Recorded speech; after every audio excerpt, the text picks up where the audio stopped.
হুৰ হুৰ হুৰ হুৰাই দে আপোন পথাৰখন মুকলাই নে।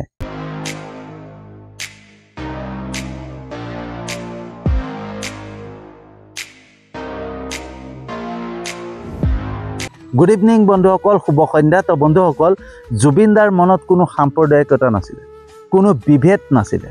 জুবিন দাই সকলোৱে এক হৈ থাকক সেইটো বিচাৰিছিল। অসমীয়া থলুৱা যি জনগোষ্ঠী, সেই জনগোষ্ঠীৰ মাজত যাতে বিভেদ নাহে, সকলোৱে একগোট হৈ থাকক, একত্ৰিত হৈ থাকক, মিলা প্ৰীতিৰে থাকক, সেইটো বিচাৰিছিল। কাৰণ জুবিন দা আছিলে শিল্পী, আৰু শিল্পীয়ে কেতিয়াও ধ্বংসৰ কথা নাভাবে, হয়নে? সদায় সৃষ্টিৰ কথা ভাবে। আৰু সেইবাবে জুবিন দাই প্ৰত্যেকবাৰে সকলো অসমীয়াকে উৎসাহিত কৰিছিলে, প্ৰেৰণা দিছিলে, সাহস দিছিলে, যাতে প্ৰত্যেকজন অসমীয়া থলুৱাই নিজৰ অধিকাৰ নিজৰ হাতত ৰাখিব পাৰে, হয়নে? সদায় কৰ্মমুখী হ'ব পাৰে। সেইটো কাৰণে জুবিন দাই প্ৰত্যেক অসমীয়াকে, প্ৰত্যেক থলুৱা খিলঞ্জীয়া অসমীয়াক উৎসাহিত কৰিছিলে, সাহস দিছিলে, যাতে কৰ্মমুখী হয়, নিজৰ অধিকাৰ নিজৰ মাজত ৰাখিব পাৰে, যাতে নিজৰ অধিকাৰ কোনোবাই কাঢ়ি নিব নোৱাৰে, হয়নে? আৰু সেইটো কাৰণে বন্ধুসকল সেই গীতটো গাইছিলে। সেই গীতটোৰ মাধ্যমেৰে মেছেজ দিব খুজিছিলে যে হুৰ হুৰ হুৰ হুৰাই দে আপোন পথাৰখন মুকলাই নে। কাৰণ যি আমাৰ পথাৰ, আৰু সেই পথাৰখনৰ যিখিনি উৎপাদিত শস্য খেতি, হয়নে, সেইখিনি আমি বজাৰত মুকলি কৰি দিছোঁ। সেই বজাৰৰ অধিকাৰটো কোনে পাইছে? সেই বজাৰখন কোনে দখল কৰিছে? সেই বজাৰখন আজি দখল কৰি আছে বহিৰাগত বনিয়াই। সেইটো কাৰণে কৈছে যে নমতা আলহী চোতাল ভৰিছেহি। এই নমতা আলহী কোন? সেই নমতা আলহী হৈছে বহিৰাগত বনিয়াসকল, যিসকলে আমাৰ বজাৰখন দখল কৰি আছে। ভাবি চাওকচোন, আমি যিখিনি খেতি কৰি পেলাই শস্য উৎপাদন কৰোঁ, হয়নে, শাক পাচলিৰ পৰা আদি কৰি ধান খেতি, তাৰপিছত চাহ খেতি, আমাৰ যিমানখিনি খেতি হয়, সেই খেতিখিনি আমি উচিত মূল্য পোৱা নাই। এজন খেতিয়কে সেই উচিত মূল্য পায়নে? কেতিয়াও নাপায়। সেই উচিত মূল্য কোনে খাই আছে? বহিৰাগত বনিয়াই। সেই বহিৰাগত বনিয়াই যে বজাৰখন দখল কৰি আছে, সেই জুবিন দাই সেই বস্তুটো অনুভৱ কৰিছিল, আৰু সেইকাৰণে এই গীতটো গাইছিলে, যাতে আমাক এটা মেছেজ দিব পাৰে, আমাক যাতে সজাগ কৰিব পাৰে, যাতে বজাৰখন আমি দখল কৰিব পাৰোঁ, হয়নে? আমাৰ পথাৰ, আমাৰ বজাৰ, সেইখিনি যাতে বহিৰাগতৰ হাতত নাযায়, হয়নে? অনুপ্ৰৱেশকাৰীতো আছেই, ঠিক আছে। অনুপ্ৰৱেশকাৰীয়ে যদি সুবিধা লৈছে, সেই সুবিধাবিলাক কোনে দিছে? আজি বাংলাদেশী আহি পেলাই ভৰিছে, সেই বাংলাদেশীখিনিক কোনে ভৰাইছে? আৰু সেই বাংলাদেশীখিনিক যিখিনি কৰ্ম, সেই কৰ্মখিনি কোনে দিছে? বহিৰাগতসকলে। আজি ডাঙৰ ডাঙৰ ঠিকা, ডাঙৰ ডাঙৰ কণ্টেক্ট কোনে লৈ আছে? ৰাস্তাৰ কণ্টেক্ট পৰা আদি কৰি ডাঙৰ ডাঙৰ কণ্টেক্ট কোনে লৈছে? সেই কণ্টেক্টবিলাক যে লৈছে, ৰাস্তাত আজি যিমানখিনি কাম কৰি আছে, সেই বাংলাদেশী, মেক্সিমাম বাংলাদেশী, হয়নে? সেই বাংলাদেশীসকলক আশ্ৰয় কোনে দিছে? বহিৰাগতসকল। আৰু সেই বস্তুটো জুবিন দাই অনুভৱ কৰিছিলে, হয়নে? আজি চাওক, বহু ৰাইজে চাহ খেতি কৰিছে, চাহ খেতিৰ মাধ্যমেৰে নিজক স্বাৱলম্বী কৰিম বুলি চেষ্টা কৰিছিলে। কিন্তু সেই চাহ খেতিৰ কেঁচা চাহপাতৰ মূল্য কিমান? এতিয়া কেঁচা চাহপাতৰ মূল্য এতিয়া একেবাৰে এনেকুৱা কম হৈ গৈছে যে এজন খেতিয়কে কেনেকৈ চাহ খেতি কৰিব? চাহ খেতি কৰিবৰ কাৰণে যিখিনি শ্ৰমিক ব্যৱহাৰ কৰা হয়, শ্ৰমিক লগোৱা হয়, সেই শ্ৰমিকক দৰমহা দিব, ঔষধ পাতিত টকা খৰচ কৰিব, নে নিজৰ কাৰণে ৰাখিব? আজি যিখিনি মূল্য চাহপাতৰ পৰা পোৱা যায়, সেই মূল্যই চাহ খেতি কৰিব নোৱাৰা হৈ গৈছে খেতিয়কসকল। শাক পাচলি খেতি কৰি পেলাই 2 টকা 1 টকা মূল্যত কেজি বিক্ৰী হয়, কিন্তু বজাৰখনত সেই মানে শাক পাচলিৰ দাম কিমান? আজি সেই বজাৰখনতে যোনটো খেতিয়ক এজনে এটা শাক পাচলি বিক্ৰী কৰে 2 টকা 3 টকা কেজি দৰত, সেই শাক পাচলি গৈ পেলাই 40 টকা 50 টকা 60 টকা কেজিলৈকে বিক্ৰী হয় বজাৰত।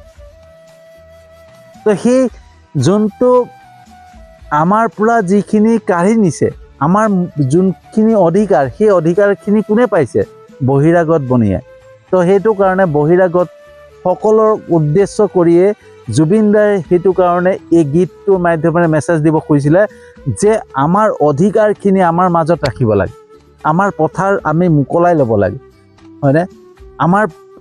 আমাৰ শস্য যিখিনি আমি উৎপাদন কৰোঁ যাতে আমি নিজেই বজাৰ কৰিব পাৰোঁ, আমি নিজেই বজাৰখন ল'ব পাৰোঁ, সেইটো চেষ্টা কৰিবৰ কাৰণে জুবিন দাই উৎসাহ দিবৰ কাৰণে আমাক মানে সতৰ্ক কৰিবৰ কাৰণে এই গানটো গাইছে, মানে এই গানৰ মাধ্যমেৰে আমাক মেছেজ দিছিল। আপোনালোকে চিন্তা কৰক, আমাৰ শিপিনীসকলে যিখিনি গামোচা বয় সেই গামোচাৰ চাহিদা এতিয়া কমি গৈছে, মানে বজাৰত নাই। বজাৰত আহি গৈছে যোনখিনি বাহিৰৰ গামোচাৰে ভৰি পৰিছে। মই এটা ভিডিঅ' দি দিছোঁ, চাই লওক, জুবিন দাৰ ভিডিঅ'। সেই জুবিন দাৰ ভিডিঅ'টোত গামোচাৰ বিষয়ে কি কৈছে চাই লওক।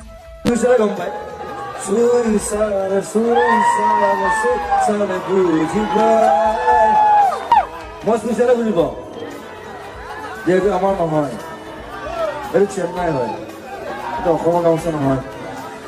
তাতে বিজনেছ কৰি আছে আমাক লৈ, কিয় why you should be aware about that. মই কেনে ক'লো কথাটো, সদায় আমাৰ শিপিনীয়ে, আমাৰ ছোৱালীয়ে, আমাৰ ল'ৰাই বোৱা গামোচা আমি ল'ব লাগে। এতিয়া যিটো দি আছে সেইটো মেচিনত বনাই, এইটো ওলাই ল'ব, তাত কোনো বস্তু নাই। আমাৰ খিটিক খাটাক মাৰি সেই বস্তুটো লাগে। চ' সেই জাগৰটো হ'ব লাগে, নট চেন্নাই, নট হায়দৰাবাদ, বাহিৰৰ বস্তু নহ'ব, আমাৰ বস্তু। তো বন্ধুসকল দেখা পালে জুবিন দাই কি ক'লে, যে সেই গামোচা আজি যোনখিনি আমাৰ শিপিনীয়ে কষ্ট কৰি বয় সেই গামোচাৰ আজি বজাৰত মানে নোহোৱা হৈ পৰিছে। বজাৰত এতিয়া দখল হৈছে ক'ৰ গামোচা? বাহিৰৰ। তো যোনখন বজাৰখন, আমাৰ যোনখন বজাৰ, সেই বজাৰখন যি আমাৰ থলুৱাৰ হ'ব লাগিছিল, আমাৰ থলুৱাৰ উৎপাদিত সামগ্ৰীৰ পৰা হ'ব লাগিছিলে, সেই বজাৰখন আজি বহিৰাগতৰ হৈ আছে, বাহিৰৰ পৰা অহা সামগ্ৰীৰ পৰা হৈ আছে। তো সেইটোকে জুবিন দাই গাব খুজিছিল, গানৰ মাধ্যমেৰে মেছেজ দিছে যে পথাৰখন নিজৰ হ'ব লাগে, হয়নে? পথাৰখন মুকলাই ল'ব লাগে, পথাৰখনৰ যিখিনি বজাৰ মানে খেতি হয়, সেই খেতি শস্য হয়, সেইখিনি যাতে বজাৰত আমাৰ দখলত হ'ব লাগে, সেই বজাৰখনো আমাৰ হ'ব লাগে, হয়নে? সেইটোকে জুবিন দাই মেছেজ দিব খুজিছিলে, হয়নে? তাত কোনো ৰাজনীতি কৰাৰ দৰকাৰ নাই, ঠিক আছে? জুবিন দাৰ গানত কোনোবাই ৰাজনীতি কৰিব, জুবিন দাক লৈ পেলাই ৰাজনীতি কৰিব, প্ৰত্যেকটো প্ৰত্যুত্তৰ মই দি গৈ থাকিম বন্ধুসকল, হয়নে? তো আজি চাওক, বজাৰখন বেলেগৰ দখলত গৈছে, আজি বহিৰাগত বনিয়াৰ হাতত গৈছে, আৰু সেই বহিৰাগত বনিয়াক সুৰক্ষা কোনে দি আছে? ৰজাঘৰীয়াই। সেইটো কাৰণে কৈছে ৰজাঘৰীয়াক মানে অনাদেশ লাগে, ৰাজপাট বিচাৰি মানে আলহীক নেৰে। এই গীতটোত আছে, জুবিন দাই এই গীতৰ মাধ্যমেৰে কৈছে যে ৰজাঘৰীয়াক অনাদেশ লাগে, ৰাজপাট বিচাৰি আলহীক নেৰে। তো আলহী কোনে নেৰে? ৰজাঘৰীয়াই। আৰু ৰজাঘৰীয়াই সেয়া কৰিয়ে আছে, আপোনালোকৰ চকুৰ সন্মুখত কৰি আছে। আমাক কেইটামান প্ৰলোভন দি পেলাই, কেইটামান বস্তু দি পেলাই, কিছুমান বস্তু আমাক মানে লোভ দি পেলাই আমাৰ প্ৰত্যেকটো বজাৰ বহিৰাগতৰ হাতত গতাই দি আছে, হয়নে? আদানী, আম্বানী এইবিলাকক কোনে দি আছে? কি এইবিলাক যে আমাৰ বজাৰখন এৰি দিছে, কোনে দিছে? ৰজাঘৰীয়াই। আৰু ৰজাঘৰীয়াই কিয় দিছে? ৰাজপাটৰ বাবে, হয়নে? তো এই জুবিন দাৰ এই গানটোৰ মাধ্যমেৰে বন্ধুসকল এটা মেছেজ আমাক দিছে, যাতে আমাৰ অধিকাৰ আমাৰ মাজত ৰাখিব পাৰোঁ, আমাৰ পথাৰখন আমাৰ দখলত ৰাখিব পাৰোঁ। আজি চব পথাৰ নাইকিয়া হৈ গৈছে, পথাৰবিলাক চব নাইকিয়া হৈ গৈছে। ল'ৰা আছামততো পথাৰ বুলিবৰ কাৰণে লাহে লাহে কমিয়ে আহিছে, কাৰণ ইমানেই ফেক্টৰী হৈছে, ইমানেই মানে ব্যৱসায়িক প্ৰতিষ্ঠান বহিছে। তেজপুৰ যাওক, তেজপুৰত গোটেইখিনি যোনখিনি ধুনীয়া ধুনীয়া পথাৰ আছিলে, তাত গৈ পেলাই আজি ব্যৱসায়ী প্ৰতিষ্ঠান হৈছে। তেনেকৈ লাহে লাহে আমাৰ আপাৰ আছামো আহি আছে, হয়নে? তো আজি পথাৰবিলাক বহিৰাগত বনিয়াই কিনি তাত ফেক্টৰী বনাই আছে হয়নে নিজৰ দখলত লৈ আছে নিজৰ অধীনত নিব খুজি আছে বহিৰাগত বনিয়াই আৰু আমাৰ পথাৰ কমি আহি আছে হয়নে তো এদিন গৈ পেলাই সেই পথাৰ নোহোৱা হৈ যাব চাৰিওফালে ফেক্টৰী হ'ব চাৰিওফালে ব্যৱসায়িক প্ৰতিষ্ঠান হ'ব আৰু সেই ব্যৱসায়িক প্ৰতিষ্ঠান কাৰ হ'ব বহিৰাগত বনিয়াৰ আমাৰ দখলত একোৱেই নাথাকিব আমি মাত্ৰ চাকৰি বুলি চাকৰি পকৰত দৌৰি থাকোঁতে যাব বহিৰাগত বনিয়াই আমাৰ প্ৰত্যেকটো ব্যৱসায়িক কাঢ়ি লৈ গুচি বজাৰখন নিজৰ দখলত ৰাখি আৰু সেইটো হৈয়ে আছে বন্ধুসকল জুবিনদাৰ যিটো গান গাইছিলে সেই গানৰ যোনটো প্ৰতিচ্ছবি সেইটো হৈয়ে আছে হয়নে আমাৰ দখলৰ পৰা সকলো গুচি গৈছে আজি টাউনত যিমানখিনি টাউনত আছে সব বহিৰাগত বনিয়া আমাৰ অসমীয়াৰ কেইজন আমাৰ অসমীয়া থলুৱাৰ কেইটা দোকান আছে খুব কম সংখ্যক দোকান আছে তো বন্ধুসকল জুবিনদাই এই গানটো যোনটো হুৰ হুৰাই দে আপোন পথাৰখন মুকলাই নে এই গানটো সেই বহিৰাগতসকলৰ মানে লৈ পেলাই গান গাইছিলে যোনখিনিয়ে আমাৰ অসমীয়া থলুৱাৰ বজাৰখন দখল কৰি লৈ গৈছে আমাৰ চোতাল পাইছে বুলি কৈছে কোন পাইছে সেই বহিৰাগত বনিয়াই হয়নে তো আমাৰ প্ৰত্যেকটো বজাৰ আমাৰ অধিকাৰ কাঢ়ি লৈ গৈ আছে কাৰণ আমাৰ আজি খেতিৰ শস্যৰ মূল্য আমি নোপোৱা হৈ গৈছোঁ কোনোবা এজন খেতিয়কে শস্যৰ উচিত মূল্য পাইছে বুলি মোক ডাঠি কওকচোন শাক পাচলিৰ যোনটো মূল্য যিখিনি খেতিয়কে কৰে সেইটো উচিত মূল্য পাইছেনে আজি চাহ খেতি যিখিনি কৰি আছে সেইখিনিয়ে উচিত মূল্য পাইছেনে কোনো নাই কিন্তু কেঁচা পাতৰ দামটো 10 টকা 12 টকা কিন্তু 1 কেজি চাহপাতৰ মূল্য কিমান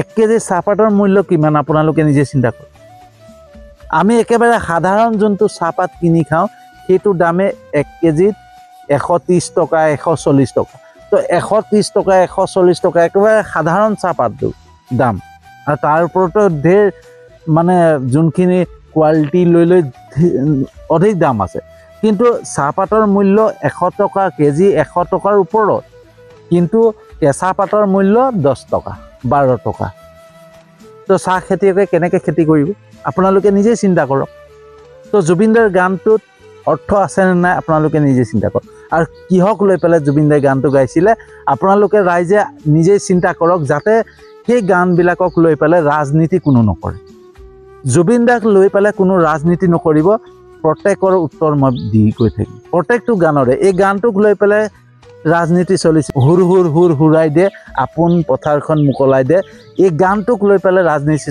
চলিছিলে গতিকে এই গানটোত কি আছে প্ৰকৃততে জুবিনদাৰ ভাৱনা কি আছিলে জুবিনদাই কি মেছেজ দিব খুজিছিলে আজি মই দি দিছোঁ ঠিক আছে তো বন্ধুসকল কেনেকুৱা লাগিলে জনাব যদি সঁচাকৈ ভাল লাগিছে যিমান পাৰে ভিডিঅ'টো শ্বেয়াৰ কৰিব যাতে সকলো অসমীয়া থলুৱা খিলঞ্জীয়াই জানে যে আমাৰ পথাৰখন মুকলাই লোৱা মানে কোনখিনি কথা কৈছে সেইখিনি যাতে বুজি পায় ঠিক আছে তো বন্ধুসকল মই জানো আপোনালোকে মোৰ ভিডিঅ' চাই লাইক কমেণ্ট কৰে শ্বেয়াৰ কৰে মোৰ ইউটিউব চেনেলটোতো ছাবস্ক্ৰাইব কৰিছে মোৰ ফেচবুক প্ৰফাইলতো ফ'ল' কৰিছে তাৰ বাবে আপোনালোকক আন্তৰিক ধন্যবাদ জনাইছোঁ আৰু যিসকলে নাই কৰা তেওঁলোককো মই বহুত আন্তৰিক ধন্যবাদ জনাইছোঁ কাৰণ মোৰ বিশ্বাস এদিন নহয় এদিন মোৰ ভিডিঅ' চাব ভাল পাব লাইক কমেণ্ট কৰিব শ্বেয়াৰ কৰিব মোৰ ইউটিউব চেনেলটো ছাবস্ক্ৰাইব কৰিব মোৰ ফেচবুক পেজটোত মোৰ ফেচবুক প্ৰফাইলতো ফ'ল' কৰিব সেই বিশ্বাসেৰে আজি ভিডিঅ'টো সামৰণি মাৰিছোঁ আৰু এটা নতুন বিষয়বস্তুলৈ আহি আছোঁ